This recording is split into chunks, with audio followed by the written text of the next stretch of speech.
Bonjour tout le monde. Premièrement, merci au comité scientifique, au comité organisateur pour me faire l'honneur d'ouvrir la session aujourd'hui, la dernière journée.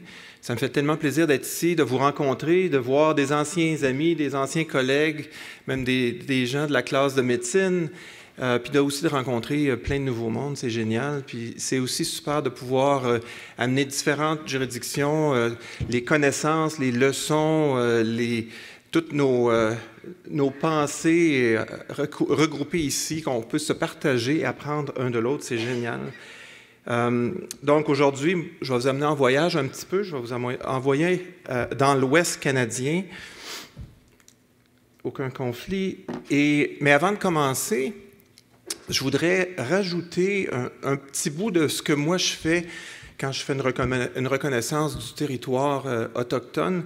Et je vais complémenter ce que Dr. Drouin a fait tantôt. Je veux partager ça, parce que c'est très personnel pour moi, ça résonne beaucoup avec moi, et cette partie-là aussi est en lien avec ma présentation. Et donc, je continue de cheminer pour découvrir la signification plus profonde de la notion de territoire, cet endroit où je vis, travaille, me divertis, grandis, réfléchis et découvre ma destinée.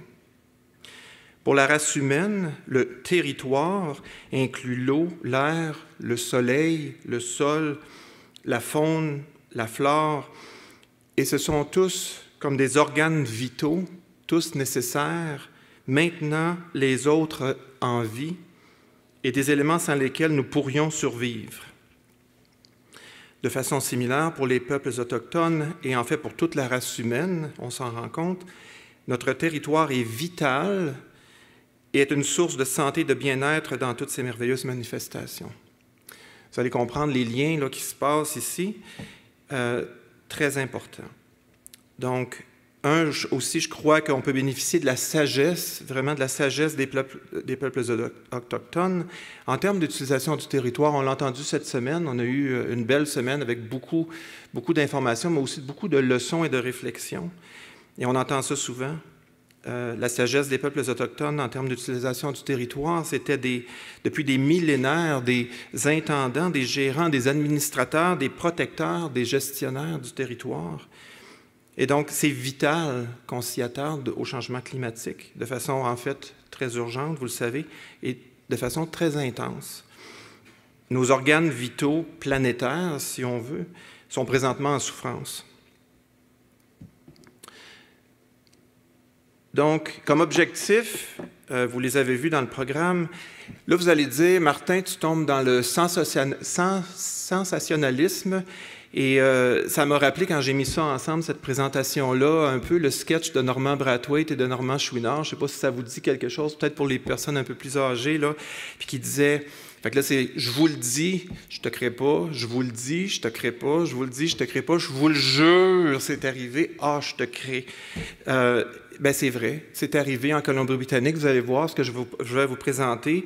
C'est du vrai, c'est pas de la possibilité de, c'est vraiment arrivé.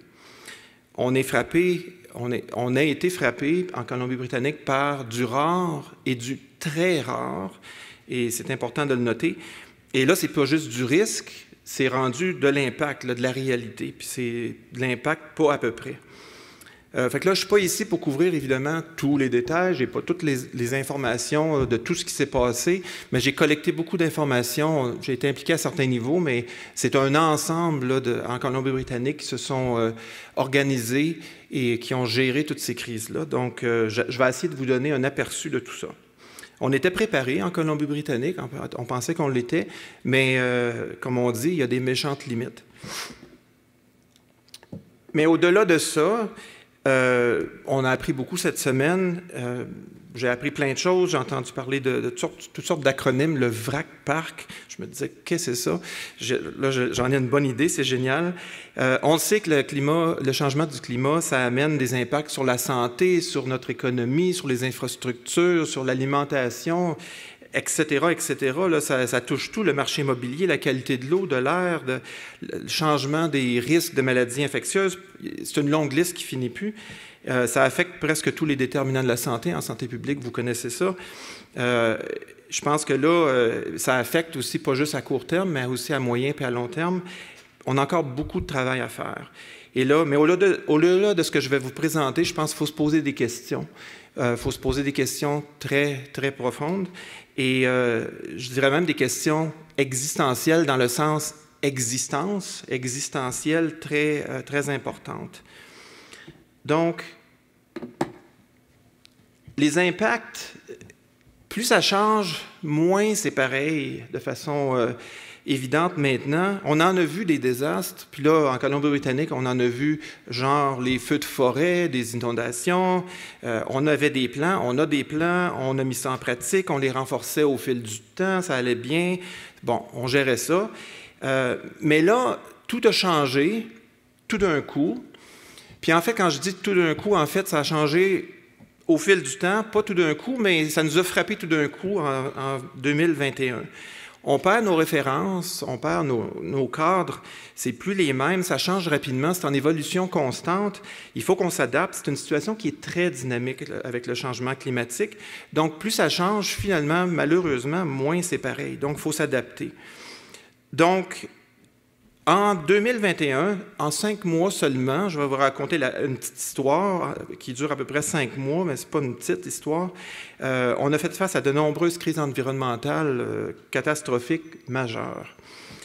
Là, en fait, avant même de commencer cette histoire-là, on avait un printemps qui était relativement chaud et sec, ce qui n'est pas en général le cas en Colombie-Britannique. Et donc aussi, il y avait moins d'humidité. On va comprendre, on va parler de chaleur tantôt. Moins d'humidité pour l'effet de refroidissement. Mais aussi, on était déjà sur un terrain plus à risque pour les feux. Il y avait plus de combustible. Et là, on va arriver avec la vague de chaleur extrême du mois de juin-juillet. Mais il faisait déjà très chaud en partant. Donc, ça commençait mal.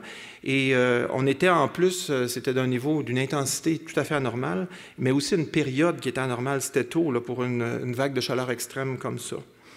Et là, ensuite, ça a été suivi par des feux ravageurs, que vous savez, très étendus. En fait, il y a même des feux à l'occasion. La fumée vient jusqu'ici. Ça fait du chemin. Et là, c'était pas fini. À l'automne, on a eu des pluies abondantes. Puis là, sur un sol qui était fragilisé, vous comprendrez. Et là, avec des crues, des inondations, c'était très dévastateur. Il y a eu, en plus des inondations comme telles, il y a eu des éboulis, des glissements de terrain. Il y a eu des destructions d'infrastructures clés d'une envergure incroyable, massive. Il y a eu donc des effets immédiats, mais aussi des effets à moyen et à long terme. On est encore dedans, on gère encore les dégâts, ces effets-là, avec des coûts absolument astronomiques. Rappelez-vous, là, je parle d'une période d'à peu près 5 mois. Là. Les détails s'en viennent. Donc, en 2021, on a souvent, vous connaissez ça, des pages sommaires de situations. Et malheureusement, premièrement, puis ça, il faut que je vous le dise, en plus, c'est qu'on les accumule, on les empile, les crises une sur l'autre. On avait, avant même d'arriver là, on avait la crise des opiacés, des drogues illicites toxiques, et on avait aussi une pandémie qui nous occupait, mettons, juste un petit peu. Et puis là, quand on commence à regarder des rapports de situation sur une page, ça ne rentre pas tout sur une page, malheureusement. Là, il y en avait trop. Juste pour vous donner une idée, là, en 2021, c'est une année qui était comme très généreuse. Il y a eu tellement d'événements majeurs. Puis il y a des choses qui ne sont même pas mentionnées, là, comme je vous disais, la crise des drogues illicites toxiques, la pandémie. Lytton n'est même pas sur cette page-là non plus, le Heat Dome. Il y a eu toutes sortes de conséquences à tout ça, des déplacements de population, des évacuations, des pertes majeures, les pires feux jamais enregistrés, et donc des impacts multiples, incluant évidemment sur la santé mentale. On avait comme historique là, des choses comme 2017, le feu de Elephant Hill, il y avait eu des évacuations de la communauté. Et puis là, je fais une petite parenthèse pour les communautés autochtones. Quand il y a eu des évacuations, puis c'est sorti de l'analyse par la suite de 2017, des communautés autochtones qui étaient évacuées de leur communauté vers des logements temporaires. C'était un peu chaotique. Ces choses-là arrivent rapidement. Il y avait des lignes d'attente, les enregistrements qui étaient difficiles. Fait que ça leur rappelait les traumatismes là, des écoles ou des pensionnats indiens, malheureusement. Donc, il y a tout aussi il faut gérer ces choses-là. Les gens ont déjà vécu toutes sortes de traumatismes, puis là, on en rajoute des traumatismes. Déjà en 2017, ça avait causé plein de choses. Là. Je ne vous donnerai pas tous les chiffres, là, mais des évacuations. Il y avait 60 000 personnes qui avaient été déplacées, des milliers d'édifices qui avaient été détruits. Puis ça, c'était dans notre mémoire. Puis là, on regarde maintenant, juste sur la diapo, là, ce qui s'est passé en 2021. On avait les centres de commande de mesures d'urgence qui ont été en fonction pendant 69 jours. Les feux qui ont amené à l'évacuation de 21 sites de la région socio-sanitaire de l'intérieur. Il y a eu un total de 16 000 quelques feux, dont 67 très importants. 763 résidents de centres de soins de longue durée qui ont été évacués. Puis pensez-y, qu'est-ce que ça veut dire d'évacuer un centre de soins de longue durée? Les inondations, il y a eu 17 000 évacués de leur maison. Il y a eu 5 sites de soins de santé qui ont été évacués. C'est dur à imaginer des fois, mais c'est arrivé. Et aussi, juste en passant, la région métropolitaine où la majeure partie de la population de la Colombie-Britannique vit a été complètement coupée du reste du Canada à cause de cette période-là. Donc, le dôme de chaleur, le fameux dôme de chaleur de 2021, c'est quoi ça, un dôme de chaleur que moi j'ai appelé un peu, c'était une cocotte minute là, démesurée, c'était vraiment ça. En fait, c'est un phénomène météorologique qui est connu, là, qui en général ne dure pas si longtemps et qui n'est pas si intense, mais c'est une boucle là, dans le courant jet, puis ça emprisonne une partie là, de l'air dans une zone pendant un certain temps. Donc, il y a un réchauffement qui va se créer dans cette période-là. Sauf que là, c'est devenu, ça a été un qui a été extrême, complètement démesuré. Certains détails par rapport à ce dôme de chaleur-là. Évidemment, je vous raconte des choses, ça a été dans les nouvelles, là, mais moi, je suis ici là, pour vous dire, c'est arrivé, là, on n'est pas sur une autre planète, c'est arrivé en Colombie-Britannique, et j'y étais, puis j'ai passé au travers ça. Donc, c'est du vrai. Donc, quelques détails. Donc, ça s'est passé sur à peu près une période d'à peu près une semaine. Je vous disais, il faisait déjà quand même assez chaud. Ça a commencé environ le 26 juin jusqu'au 1er juillet. Très gros signal d'alerte. Vous regardez la carte, là, le rouge, ce n'est pas une décoloration à cause de l'ordinateur. C'est vraiment, là, il faisait très chaud. Les températures, malheureusement, c'était l'augmentation, pas juste le jour, mais c'était les augmentations la nuit. Donc, on sait, il y avait très peu de... Le facteur de refroidissement n'était pas là. Et ça vient compliquer les choses, évidemment. C'était autour, que vous le voyez, là, du solstice de l'été. Donc, les journées étaient beaucoup plus longues. Malheureusement, le timing était très mauvais. Et on a subi des températures pas 1, 5, 8 degrés, jusqu'à 20 degrés Celsius au-dessus des normales. Là, on parle de quelque chose, là, tu t'imagines que c'est dur à s'imaginer. Les provinces enregistrent plus de 103 records de chaleur, incluant la température la plus élevée jamais mesurée au Canada, à Lytton. Vous avez sûrement entendu parler de ça, une petite place de rien, c'est pas très gros. 49,6 degrés Celsius. Je ne sais pas si vous savez, là, mais il fait chaud, là. Il faisait tellement chaud, l'asphalte était molle, le béton des pavés, là, il y a de l'expansion quand il y a de la chaleur. Il y a des joints qui sont créés pour ça. Bien, les joints n'étaient pas suffisants. Fait que le béton explosait là, au niveau des joints. Ce n'est pas des farces. Et le dôme de chaleur était aussi, même une fois fini, a été suivi d'une période là, de risque d'orage. Évidemment, il y a beaucoup d'énergie de convection là, à cause du dôme. Et quand il y a un risque d'orage, puis en plus c'est sur une base sèche, puis il n'y a pas de pluie qui suivent, les risques de feux de forêt, bien, en fait, ce n'était plus des risques, ça s'est avéré, sont très élevés. Donc, ça vous donne une idée un petit peu là, de la période, là, les zones... en termes d'excès de mortalité, puis vous voyez la courbe des températures, là, il y a comme eu cette augmentation. Comme je vous disais, le départ à gauche, là, c'était déjà plus élevé, c'était déjà chaud. Et là, il y a eu cette augmentation rapide et intense de température. Et c'est pas long qu'on voit la mortalité qui s'ensuit. Ça l'a pris...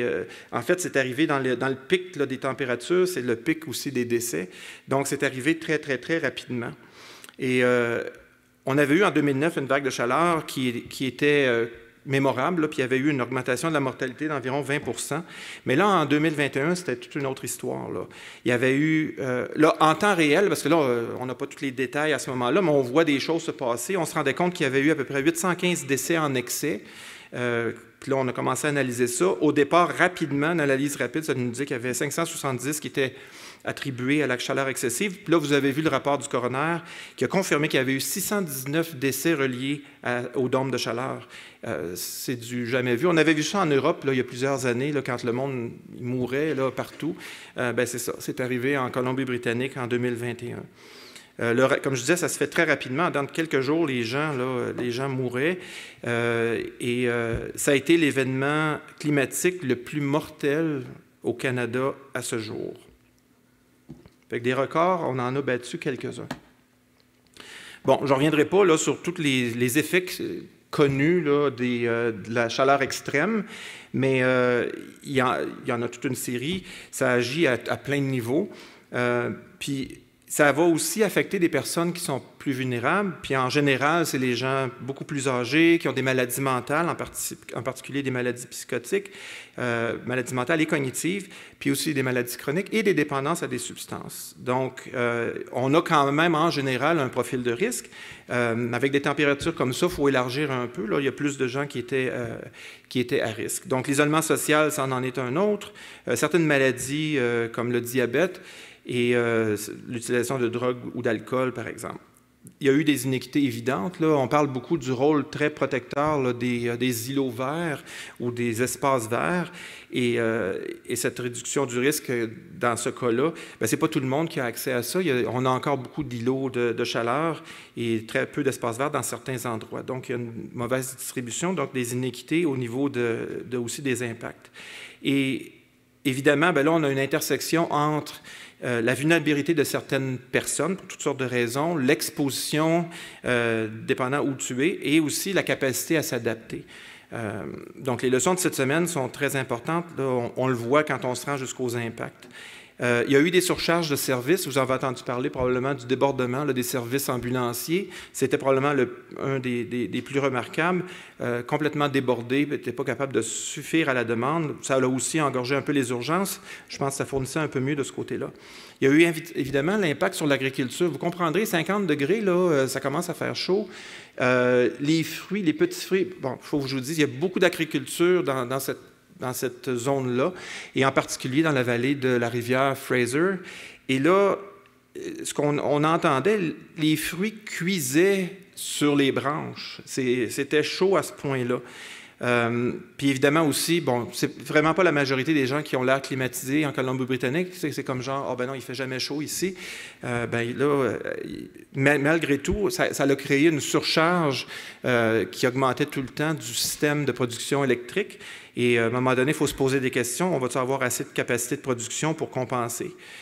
Fait qu'il y a des défis multiples. Il faut vraiment connaître mieux les personnes à risque. Comme je vous dis, il faut élargir un peu parce que là, avec des températures extrêmes, on élargit. Une chose très intéressante, un peu troublante quand on y pense, la médiatisation de cette période-là puis de ces événements-là, souvent on dit « Oh, les médias, ça sensationnalise tout, ça met le pire et ça fait peur ». Bien, dans ce cas-là, c'était l'inverse. Ils n'ont pas été assez sensationnalistes et puis ils n'étaient pas assez réalistes. Ils montraient des photos de personnes à la plage, dans des parcs, qui avaient chaud, mais c'était comme en même temps un peu le rêve là, de pouvoir profiter de l'été. Et ça a eu probablement un impact sur la perception des gens qui avaient de cette situation-là, puis de la criticalité là, de ce qui se passait. Donc, la gestion, bien là, on faisait la gestion en plein dedans, dans la crise, et là, ça interpelle plein de monde, donc différents acteurs au niveau des réseaux sociaux naturels des gens, c'est sûr que c'est important, mais aussi le système de santé, le système des mesures d'urgence, etc., les porte-paroles, les médias, le système ambulancier, etc., les municipalités, le monde scientifique aussi qui regardait ça, qui apprenait plein de choses. Donc, là, on gérait une crise qui était en cours. Les impacts étaient importants et très rapides. Puis quand je vous dis, là, un coup que tu es dedans, là, tu fais ce que tu peux. Et donc, on avait peu de moyens pour vraiment limiter les dégâts. Là, la température a monté, il faisait 50 degrés. Bon. Lytton, pensez pas faire un voyage pour aller voir ça. Là, ça existe essentiellement. Le village est disparu. La température, donc, la veille, 49,6 degrés. Et ça l'a battu le record. Écoutez bien ça. Las Vegas, le record là-bas, c'est 47,8, le record ultime de chaleur. Ils sont à peu près 1500 km au sud. Et Lytton a battu ce record-là par 2 degrés. Le lendemain de ce record-là, à l'intérieur de quelques heures, Lytton était détruite, était rasée par le feu. Le feu se propageait entre 10 et 20 km à l'heure. Vous avez peut-être entendu parler des 2 décès. Ces 2 personnes, un couple, en fait, qui ne pouvaient pas courir plus vite que le feu, là, puis il y avait une tranchée, là, il y avait des travaux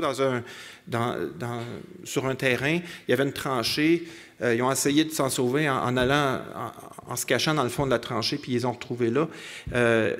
Quand le feu court plus vite que toi, là, c'est comme ça s'est passé vite, là. Puis c'était intense, là, le village au complet passait au feu. 90% des structures ont été détruites. Il y a eu très peu de progrès de reconstruction depuis ce temps-là. Vous comprendrez, quand on repart d'à peu près 0, les infrastructures clés sont disparues.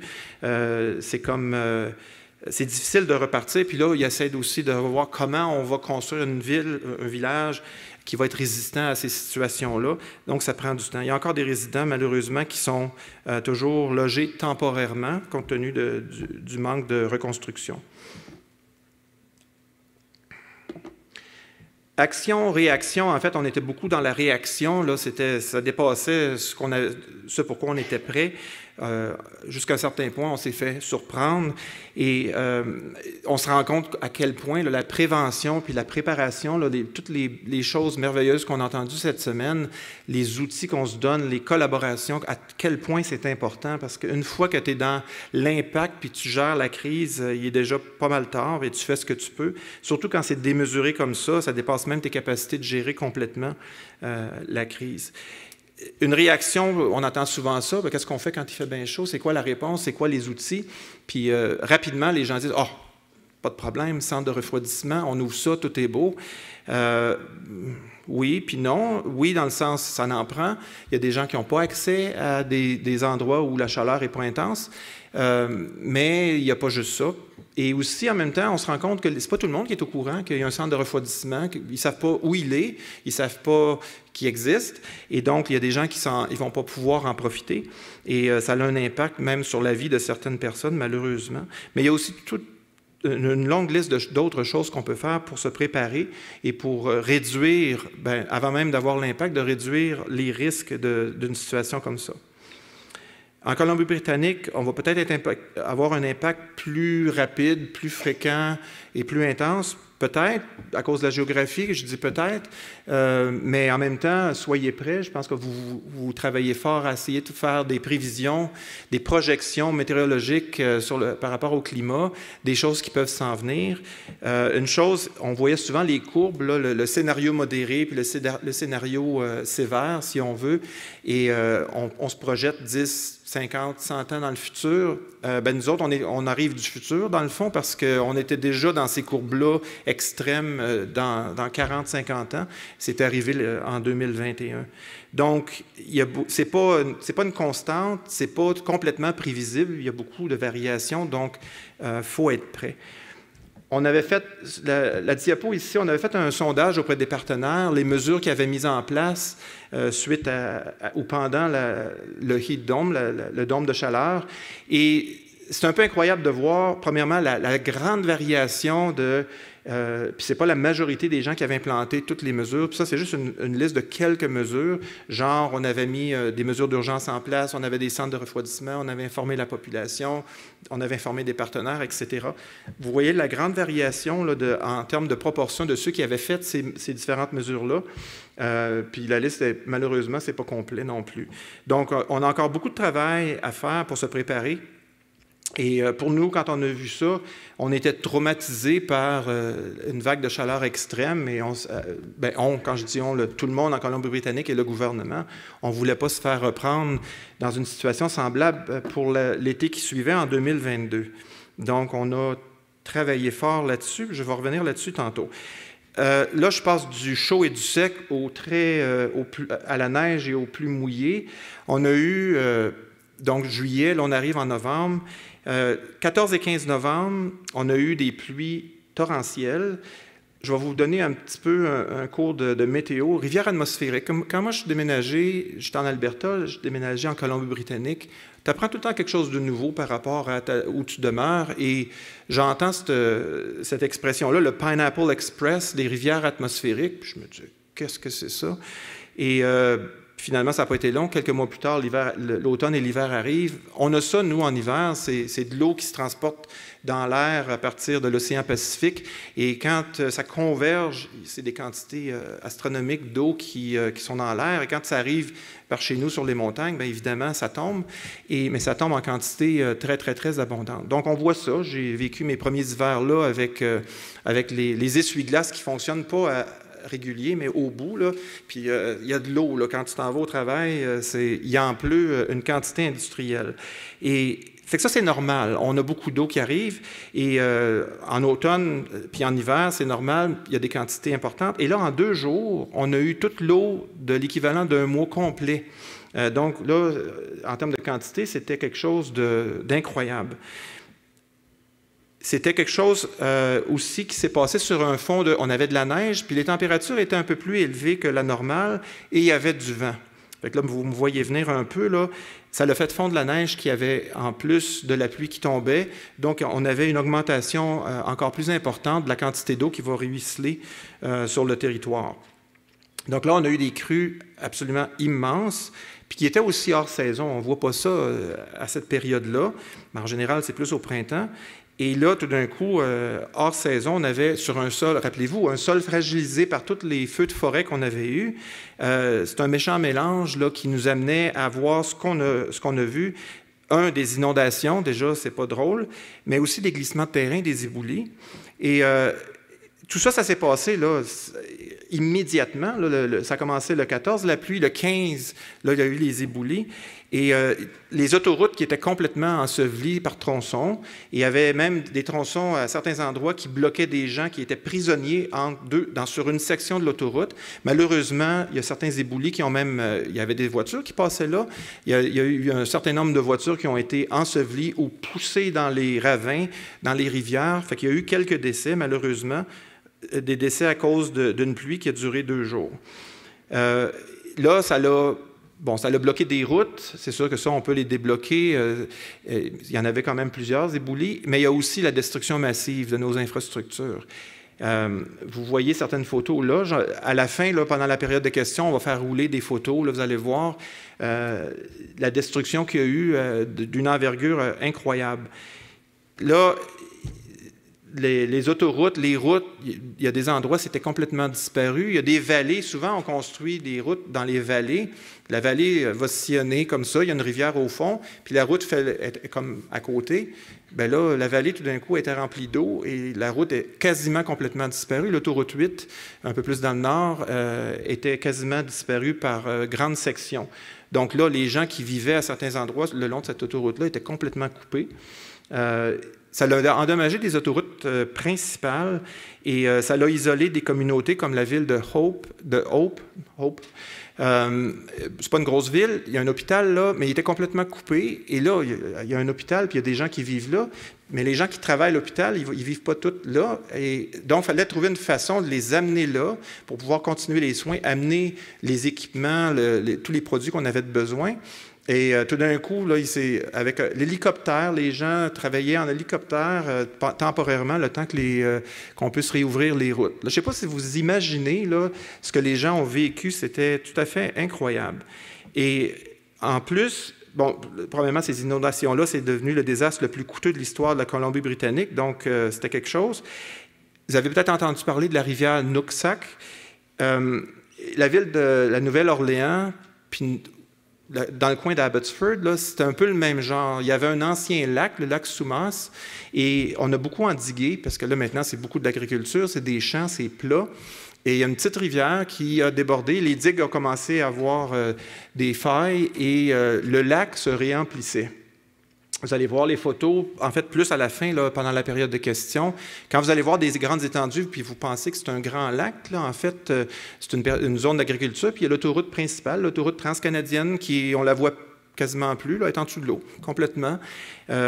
Donc, ça, c'était assez désastreux. Donc, il fallait rapidement essayer de gérer ça parce que ça aurait pu continuer, le niveau d'eau aurait pu continuer à monter et ça aurait pu être encore pire que ça.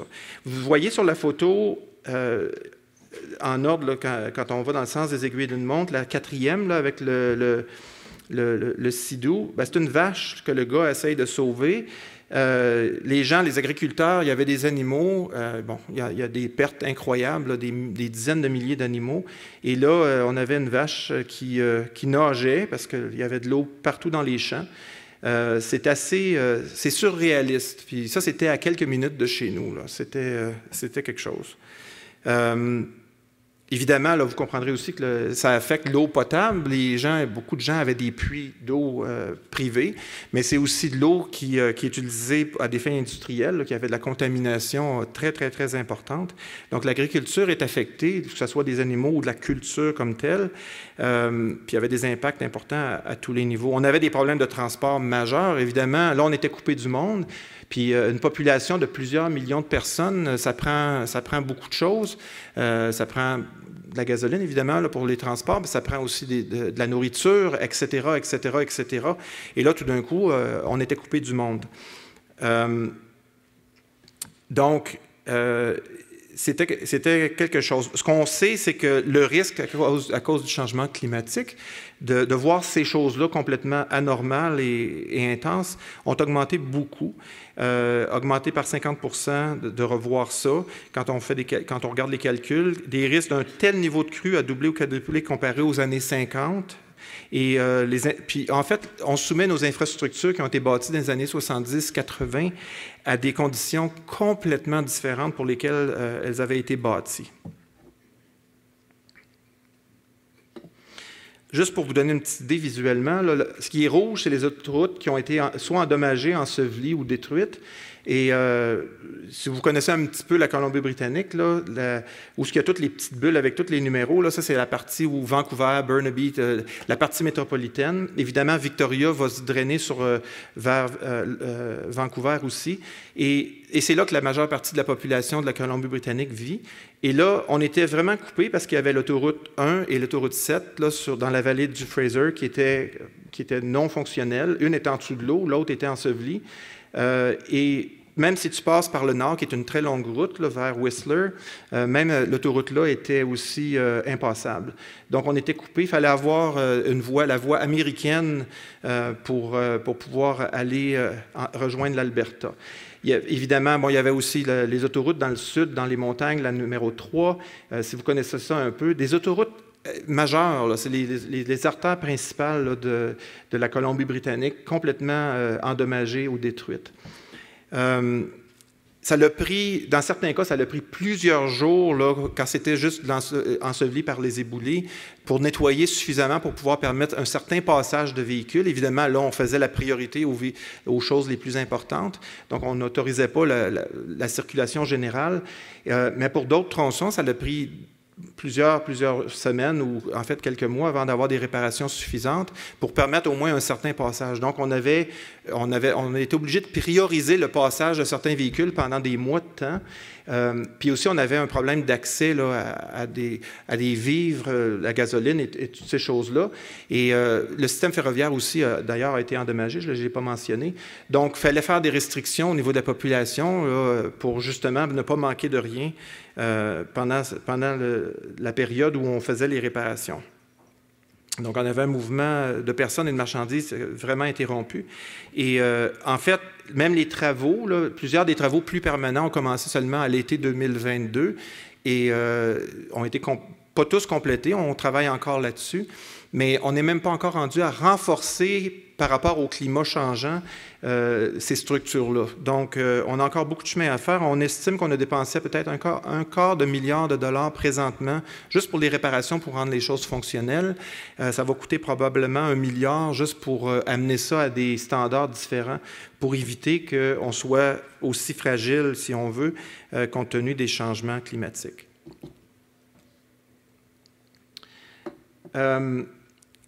Étions-nous prêts? Sommes-nous prêts? Je pense que c'est une grande question. on n'était pas prêt à on n'était pas complètement prêt à un événement aussi catastrophique. On était prêt, mais on a encore du chemin à faire, comme je disais, et on en a vu des désastres, comme je mentionnais tantôt, on en a vu des défis, là, on a fait face à plein de choses, mais là, il faut vraiment s'ajuster. Et on a fait, malheureusement, en 2021, c'était vraiment la réponse en aval. On était dans l'impact, on gérait l'impact, c'était surtout ça. Mais on se rend compte qu'on réalise qu'il faut remonter en amont de plus en plus. Là, des choses qu'on entendait cette semaine, justement, c'est d'essayer de diminuer le risque en travaillant sur les vulnérabilités, travaillant sur l'exposition comme telle. Puis même, je dirais, il faudrait pousser, là, peut-être voir, à essayer même de changer là, les différents aléas, la fréquence, l'intensité de ces aléas-là, pour éviter qu'ils se transforment justement en catastrophes comme ça. En 2021, même nos plans de réponse, qui étaient quand même assez robustes, là, avaient de la peine à gérer ça. Puis ça a pris du temps à faire la gestion complète là, des conséquences. On a réagi au dôme de chaleur, on a géré les conséquences des feux de forêt, on a été pris par surprise par une rivière atmosphérique démesurée. Puis on est encore, là, ça fait 1 an et demi, là, on est encore à gérer ça, là, c'est pas fini. Moi, j'ai commencé à travailler à Kelowna pour donner un coup de main, et donc j'ai pris ces autoroutes-là pour aller vers l'intérieur, et j'ai vu la transformation au fil des mois des travaux. Premièrement, tu vois ça, puis c'est dur à croire, là, tu te dis, est-ce que je rêve? De voir le déchirement par la nature là, de la surface de la terre. Là, on voyait le roc partout, le changement de couleur. Là, au lieu d'être vert, il y avait du gris à une largeur incroyable dans les vallées. Et de voir c'est pas des petits ponts, là, c'est vraiment là, des ponts qui passent au travers, par-dessus une grande rivière, effondrée. Tu conduis, tu vois ça, c'était quelque chose, puis ça, c'était déjà 1 an après, là, puis les travaux se sont continués, puis se continuent encore. Donc, on est toujours vulnérable, on est vulnérable au futur qui est rendu maintenant pour nous, dans les projections, donc il faut travailler vite et fort. Je vous dis tout ça parce qu'il y a un sentiment d'urgence en arrière de ça, et pas tout est prévisible. Ce n'est pas nécessairement dans 40 ans que ces choses-là vont se passer. On a, peut-être je vais vous parler un petit peu, là, on a des plans. On a un plan d'atténuation qui se veut essayer de voir comment réduire notre impact, nos effets polluants, mais aussi un plan d'adaptation et de réponse à plein de niveaux. Et là, vous voyez sur la diapositive là, les différents aléas, comme les feux de forêt, l'accès à l'eau et la sécheresse, les vagues de chaleur, le réchauffement, l'acidification des océans, les inondations, les niveaux des océans, les changements des écosystèmes. Donc, on veut travailler à essayer de se préparer à ça et de pouvoir répondre à ces choses-là. Plus spécifiquement, le 3e sur la diapo, comme je vous disais, on a été traumatisé par le dôme de chaleur en 2021 et on a dû se préparer un peu plus vite et on a créé un plan de réponse, un plan d'alerte et de réponse aux chaleurs extrêmes. Et c'est une copie de la page couverture que vous voyez là. Donc, c'est un plan qui se veut être une ressource pour supporter la préparation et la réponse par divers intervenants, les partenaires, comme j'en ai nommé plusieurs tantôt, tous les paliers gouvernementaux, le système de santé, les réseaux sociaux, les gens qui travaillent sur le terrain avec les groupes plus vulnérables. Et donc, il faut les équiper eux autres aussi. C'est très important.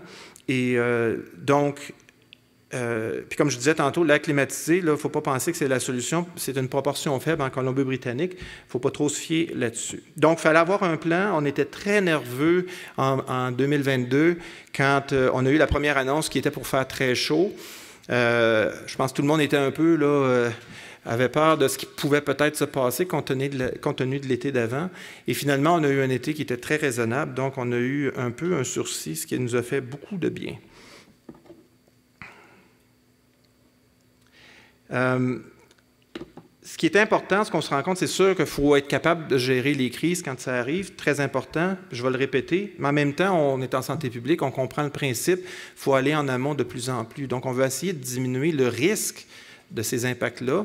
Puis là, il y a des éléments sur lesquels on peut travailler, la vulnérabilité, les aléas eux-mêmes, je pense qu'il va falloir y penser, et aussi la capacité de se protéger de ces expositions-là. Donc, en vrai travail de santé publique, il faut vraiment faut penser à tous ces niveaux-là. Je pense que c'est très important. Vous en avez entendu parler beaucoup cette semaine, là, je ne vais pas répéter tout ça.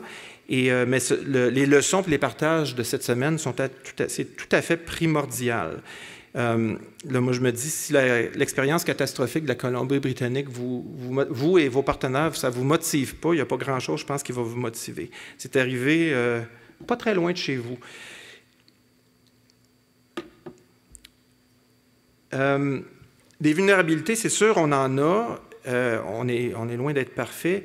Il faut vraiment qu'on fasse le travail, mais peut-être en accélérer le travail que vous faites présentement, l'évaluation des vulnérabilités au niveau des communautés, par exemple, au niveau des systèmes de santé en particulier.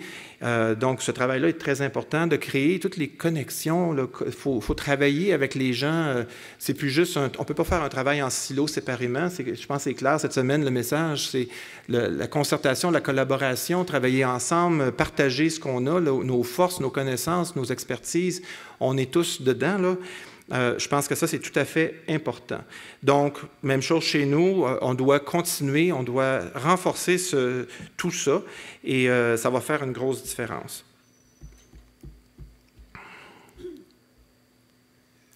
Bon, bougez pas. OK. Donc, malgré ça, ceci étant dit, n'oubliez pas que la réponse à des catastrophes environnementales, c'est aussi important. Soyez prêts. Quand ça arrive, vous ne voulez pas que ça déborde les capacités que vous avez pour les gérer, parce que quand c'est rendu à ce niveau-là, ça ne va pas bien. On parle souvent d'autosuffisance de 72 heures. Je pense que là, il faut même repenser ces choses-là. Ce n'est pas suffisant, ça n'a pas été suffisant dans notre cas. On doit avoir différents systèmes qui sont beaucoup plus résistants, beaucoup plus résilients, très organisés, qui sont prêts à passer à l'action déjà. Il faut déjà connaître nos partenaires, il faut déjà avoir une relation. Il ne faut pas apprendre à se connaître et à travailler ensemble à la dernière minute. Donc, très, très, très important. Ce que j'ai entendu, je trouve ça tellement génial, toutes les connexions que vous avez créées avec les communautés puis les partenaires. Lâchez pas, il faut continuer. Il n'y en a jamais assez et c'est très, très important. Il faut commencer à être capable d'anticiper ce qui peut s'en venir. Comme je disais, ce n'est pas linéaire. On ne peut pas prédire exactement l'année prochaine basé sur cette année. Il y a beaucoup de variations. Mais je vous le dis, travailler en multisectoriel, c'est vraiment un gage de succès.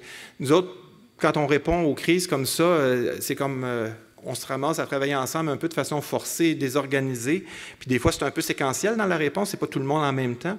Mais pour la planification, parce que là, on sait qu'on va tous participer à des réponses, c'est vraiment important de travailler de longue haleine, travailler ensemble.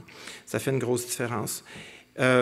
Il y a plein de choses qu'on a entendues cette semaine. Il faut aussi essayer de maximiser les bénéfices secondaires de ce qu'on va faire. Il y a plusieurs bénéfices à tout le travail qu'on fait. Le bénéfice de connaître nos partenaires, le bénéfice de rendre les choses un peu plus vertes à plein de niveaux. Ce n'est pas juste au niveau de la chaleur, c'est aussi au niveau de la santé mentale, la qualité de vie. Donc, on doit continuer en Colombie-Britannique de façon évidente. Nos efforts qui étaient importants n'étaient pas suffisants. Dans le temps, on a beaucoup de travail à faire. Donc, l'information, communication, coordination, j'ai mentionné ça tantôt, extrêmement important, mais aussi l'autosuffisance. N'oubliez pas que des fois, dans des crises, on est tous pris au niveau d'une crise et on devient un peu plus... on doit être autonome. J'approche de la fin. Donc, mesures d'adaptation, j'en ai parlé un peu. Donc, les changements climatiques, c'est derrière tous les aléas, évidemment. Je pense que ça devient de plus en plus clair. Et leur fréquence, leur intensité augmente, malheureusement. Et là, il faut réaliser qu'on est dans l'eau pas mal chaude. Il faut qu'on réagisse. Je vous ai donné, en fait, des exemples de désastres qui sont vraiment arrivés. Ça vous donne une idée, le réel, le maintenant. Ce n'est pas hypothétique. Ce n'est pas dans un autre pays. Là, on voit la Californie présentement. Ah, c'est la Californie. Non, non, la Californie, c'est proche de la Colombie-Britannique. Mais c'est proche, là. C'est comme on fait partie tout de cet écosystème-là. Et donc, mais en même temps, ça donne des pistes, des idées sur quoi on doit travailler, mais aussi ça donne une motivation un peu, malheureusement, foudroyante là, pour vraiment réagir. Je ne parlerai pas là, de ce que le système de santé doit faire, il faut protéger nos populations et tout ça. On a entendu parler beaucoup cette semaine. Donc, cette préparation-là, ça se fait à tous les niveaux. Ce n'est pas juste le système de santé, ce n'est pas juste les municipalités. Dans le fond, c'est l'ensemble de notre société qui doit se préparer, qui doit être prête et qui doit être capable de répondre à ça. Mais je pense qu'il faut aller même un peu plus loin que ça. Changement climatique, l'évolution. Là, je veux qu'on se pose des questions profondes. Est-ce que les 6 minutes incluent des questions? OK, parfait. C'est correct. Moi, je me fiais là-dessus. OK, c'est beau. Donc, je veux qu'on se pose des questions. Fait que je vais arriver sur les questions, en fait. L'évolution de notre société, on a évolué très rapidement. Le cerveau humain est merveilleux, mais en même temps, le cerveau humain, c'est peut-être une arme ou un outil qui est trop puissant qu'on ne sait pas comment gérer. Et là, on est dans l'eau chaude, dans la marmite là, de l'eau. L'eau est très chaude, puis vous comprendrez qu'on est la grenouille dans la marmite présentement. Là. Et donc, il faut qu'on revoie certaines choses. La présentation de Maïté Labrec-Saganache hier était percutante, qu'elle a partagé son constat de façon très simple. Et on doit revoir un peu notre société. Puis on fait le même constat, nous, en Colombie-Britannique. C'est genre, on participe à la destruction de notre écosystème, de nos organes vitaux. Et il faut revoir ça. Le capitalisme qui va finir en Big Bang, il faut peut-être y penser. Et ça fait déjà un bout de temps qu'on est dans cette marmite qui se réchauffe et comme bien d'autres choses, là, le tabagisme, ça a pris des années avant qu'on se rende compte des effets néfastes, avant qu'on se rende compte de ce qui se passait, qu'on puisse réagir et qu'on puisse avoir un impact positif. Ça prend du temps. Même chose au niveau du climat. Et là, des dépendances, on en a plein, mais je pense que si vous vous posez la question, vous aimez... On est tous dépendants de la technologie, on veut tous avoir notre auto, on veut tous avoir un travail, un chalet, on veut tous travailler en présentiel et tout ça. Il faut revoir toutes ces choses-là. On a un impact et c'est l'essence de notre société qui fait aussi, qui crée la situation dans laquelle on est. Et donc, il faut se poser ces questions-là. Qu'est-ce qu'on fait? Et peut-être que la santé publique, maintenant, notre patient, c'est plus seulement les communautés, c'est l'écosystème au complet. On fait partie d'un organisme vivant et il faut vraiment voir ça de façon beaucoup plus globale. Je pense que c'est gage de survie.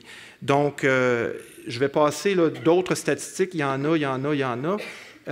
Donc, c'est notre défi comme société. Vous avez vu ce qui peut arriver. Il faut penser ce qu'il y a en arrière. Puis moi, quand on pense à santé publique, on dit souvent qu'il faut aller en amont. Aller encore plus en amont. Là, il faut aller en amont même des aléas. Il faut revoir ce qu'il y a derrière ça.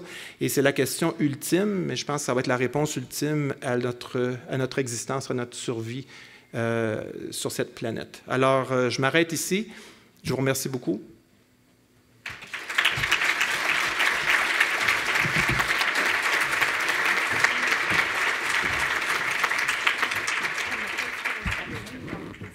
Donc, pour la période des questions, veuillez vous présenter et dire pour quelle organisation vous travaillez aussi.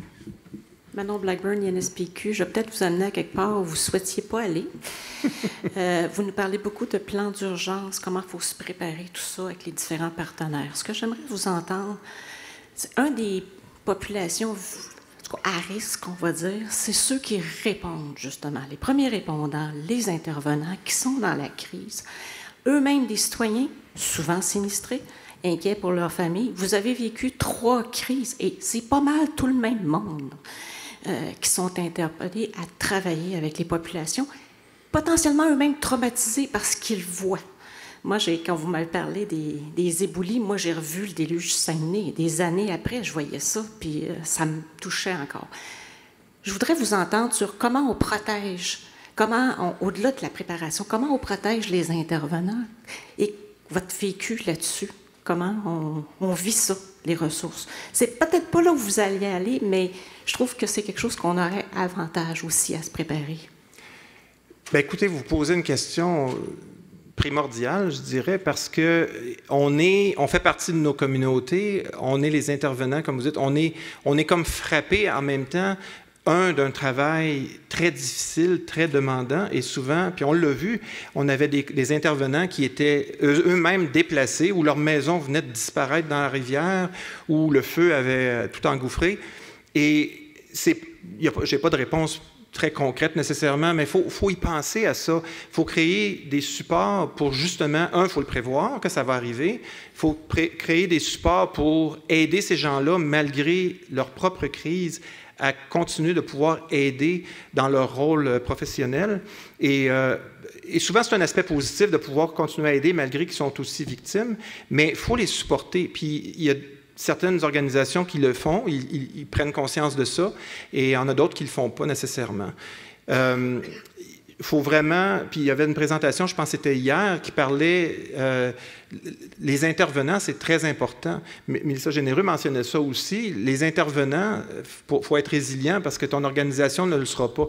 On dépend d'eux pour notre réponse, effectivement. Vous avez tout à fait raison, c'est tout à fait critique. Et là, avec l'intensité et la fréquence qui augmente, il faut vraiment y penser. Nous autres, on a eu des zones géographiques très grandes affectées. Bien là, évidemment, c'est la communauté qui s'aide elle-même, dans le fond, parce que les gens, c'est ça, les travailleurs faisaient partie de ces communautés-là. Donc, il ne faut jamais oublier ça. On pense que ces gens-là, bien, c'est leur travail, puis c'est comme ça. Il faut qu'ils fassent ce qu'ils ont à faire, puis c'est tout. Non, non, c'est des humains, puis ils vivent des choses, eux autres aussi. Donc, c'est très traumatisant, puis malgré tout, ça dépasse nos capacités de prévenir tout ça, puis de supporter tout ça correctement. Donc, il faut aussi gérer l'impact par la suite. Ces traumatismes-là, il faut les gérer. Donc, la partie, bien, c'est pas juste la partie santé mentale, mais cette partie-là est très importante. Malheureusement, souvent, on fait le support pendant un petit bout de temps. Un coup que tout semble nettoyé, épongé et passé, ça disparaît un peu plus rapidement, malheureusement. Donc, merci pour votre question. Puis, tout le monde l'a entendu. Je pense que c'est bien important. Il faut vraiment réaliser l'importance de cet aspect-là. On va prendre les 3 dernières questions. Bonjour, merci pour la présentation. Catherine Verreau, je suis à la Direction régionale de santé publique de Montréal. Je vous amène ailleurs complètement. J'étais curieuse, vous avez mentionné rapidement l'importance du maintien des liens avec les communautés entre les crises. Effectivement, tout à fait d'accord. Je me demandais, par rapport à ça, j'étais curieuse de savoir comment vous arrivez à maintenir ces liens-là entre les crises, parce que quand on a une crise, on a un objet de travail commun, puis après ça, cet objet-là s'estompe, les gens retournent dans leurs activités courantes. Souvent, il y a des enjeux de capacité. Donc, comment vous arrivez à maintenir ces liens-là? C'est quoi les objets? Est-ce qu'il y a des objets de travail précis au niveau de la préparation? Quels seraient vos bons coups, vos défis en lien avec ça? Puis moi, dans le fond, un petit peu de contexte, c'est ça, on travaille à Montréal, donc au niveau, Montréal est très diversifié, très dynamique, beaucoup de différentes communautés, puis on a vu durant la COVID l'importance des liens de confiance avec les communautés pour agir de façon efficace auprès des communautés dans une perspective de protection, mais aussi dans une perspective de réduction des ISS. Bien, en fait, c'est une question très importante. Puis je pense, moi, je ne vois pas ces liens-là seulement nécessaires durant des crises. Je pense que ces liens-là sont nécessaires dans la vie de tous les jours, dans le travail qu'on fait. Et si on prend quelques exemples, mettons les municipalités, c'est tout à fait clair que les municipalités, les leviers qui ont, l'influence qu'ils ont sur des déterminants de la santé, très, très, très clairement, c'est du travail de tous les jours. Il faut qu'on travaille ensemble, on amène la perspective santé dans le travail qu'ils font. On a eu une présentation très bonne hier, d'ailleurs, puis j'ai envoyé une note à mes collègues, c'est genre, le mot du jour, c'est... Peut-être que la santé, ce n'est pas l'objectif, par exemple, des municipalités, mais c'est peut-être une mesure de leur succès quand ils travaillent justement sur la voirie, l'eau et les routes et la qualité de vie dans leur municipalité. Et je pense que c'est vraiment ça. Vous avez parlé de capacité, effectivement. Moi, mon rêve, ça serait vraiment de pratiquer la santé publique dans son ensemble, puis la zone qu'on occupe beaucoup moins, c'est cette zone-là où on travaille ensemble, où tous les déterminants de la santé, la majeure partie des déterminants de la santé se passent à l'extérieur du système de la santé. Donc, on a un rôle tout à fait clair avec les municipalités, avec les autres ministères, avec les intervenants au niveau local et régional, et ça, c'est critique. Mais on dit ça, puis en même temps, on ne le fait pas. On ne les a pas toutes, ces connexions-là, malheureusement. Et je pense qu'il y a aussi un élément de capacité qu'on doit développer. Donc, il n'y a peut-être pas de décideur ici en termes de financement. Moi, je pense que le financement devrait augmenter parce que la santé, global avec tous les déterminants, c'est quelque chose d'important et on n'occupe pas tout cet espace-là. Mais si on l'occupait, effectivement, ça serait la façon aussi d'avoir ces liens-là de façon permanente. On se connaît, on travaille bien ensemble, on sait ce qu'on peut contribuer et ça fait une différence majeure. On le voit dans des exemples plus petits, quand ça arrive plus spontanément, on voudrait l'étendre dans le fond là, de façon plus générale. Ça serait génial. On va prendre une dernière question à cause des contraintes de temps. Par la suite, je vous invite vraiment, Dr. Nava va être ici pour le restant de la journée, à poser des questions aussi. Il va être disponible. Bonjour, Roxane Hood, médecin à la direction de santé publique de la Montérégie. C'est vraiment impressionnant là, ce que vous avez exposé ce matin, puis je trouvais intéressant votre conclusion par rapport à tous les changements qu'on doit apporter plus globalement à la société. Puis moi, mon questionnement, c'est est-ce que vous avez l'impression, je ne sais pas si ça a été évalué, que votre population, après avoir vécu ce traumatisme-là, est plus engagée, plus motivée, autant individuellement que politiquement, à aller faire les gestes qui vont être nécessaires là, pour changer un peu notre façon de fonctionner? Oh, c'est une bonne question, ça. Je ne peux pas dire que je connais la réponse nécessairement dans son ensemble. On pourrait faire des sondages là-dessus. On sait qu'il y a des traumatismes qui ont été vécus. Les gens sont encore en train de vivre là, les effets après les désastres. Donc, c'est sûr que les gens sont encore très affectés. Une chose qui est sûre, c'est que la réalisation de ce qui se passe, l'intensité, la criticalité, l'urgence, ça l'a réveillé, si on veut encore plus, tout le monde. Puis ça l'a réveillé aussi même les organisations, le niveau politique et gouvernemental. Ça l'a fait une grosse différence. Je pense qu'une partie de la population, oui, sont peut-être plus ouverts à ce qu'on essaie d'amener, les changements, la préparation. Puis je pense qu'il y en a malheureusement une proportion qui ne sont pas rendus là, sont encore à gérer les conséquences. On a eu beaucoup de pertes.